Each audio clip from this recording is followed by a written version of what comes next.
Bangladesh premier league শুরু হওয়ার আগেই দুশ্চিন্তার কারণ হয়ে দাঁড়িয়েছে চট্টগ্রাম রয়্যালস। এই দলের কোচিং স্টাফ ও সাপোর্টিং স্টাফ নিয়ে প্রশ্ন উঠেছে। হাবিবুর বাশার ম্যানেজার ও মেন্টরের পদ ছেড়ে দেওয়ায় ফিসফাস জোরালো হয়েছে। বাংলাদেশ ক্রিকেট বোর্ড কর্মকর্তাদের মধ্যে উদ্বেগও বেড়েছে।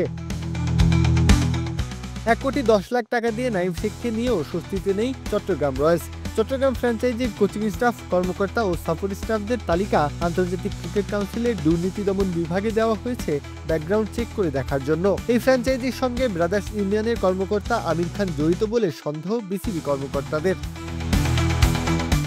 Rangpur Riders, Dhaka Capitals, Noakhali express, Sylhet Titans, Rajshahi Warriors জাতীয় পর্যায়ের কোচ নিয়োগ দিলেও চট্টগ্রাম রয়্যালস বিভাগীয় কোচ মুমিনুল হককে নিয়োগ দিয়েছে। ব্রাদার্স ইউনিয়নের কোচ ছিলেন তিনি। বিসিবি থেকে জানা গেছে দলটির একজন কর্মকর্তা আমিন খানের আত্মীয়, যদিও আমিন খানের দাবি টিম ম্যানেজমেন্টে তার কোনো আত্মীয় নেই।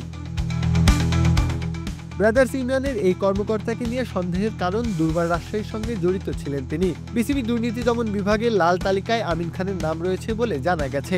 বিসিবি মনে করে পরোক্ষভাবে চট্টগ্রাম দলের সাথে তিনি এবারও সম্পৃক্ত আছেন। কোচ নিয়োগ নিয়ে অসন্তোষ আছে। এর মধ্যে আগুনে ঘি ঢেলেছে হাবিবুর বাশার সুমনের প্রস্থান।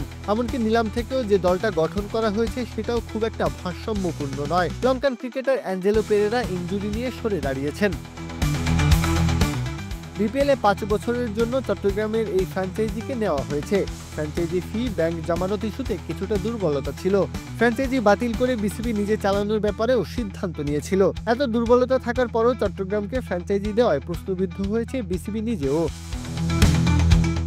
টুর্নামেন্ট শুরুর আগেই ইন্টিগ্রিটি ইস্যু নিয়ে প্রশ্ন ওঠা একটি দলের 5 বছর বিপিএলে টিকে থাকা কঠিন হতে পারে। যদিও আব্দুল কায়েম রশিদ একটি পডকাস্টে দাবি করেছেন সততার ভিত্তিতে একটি সম্মানজনক ফ্র্যাঞ্চাইজি গড়ার লক্ষ্য নিয়েই তারা বাংলাদেশ ক্রিকেটে এসেছে।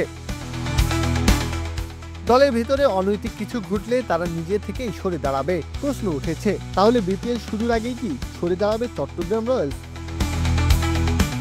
প্রত্যাহ কাব্য, খেলা 71।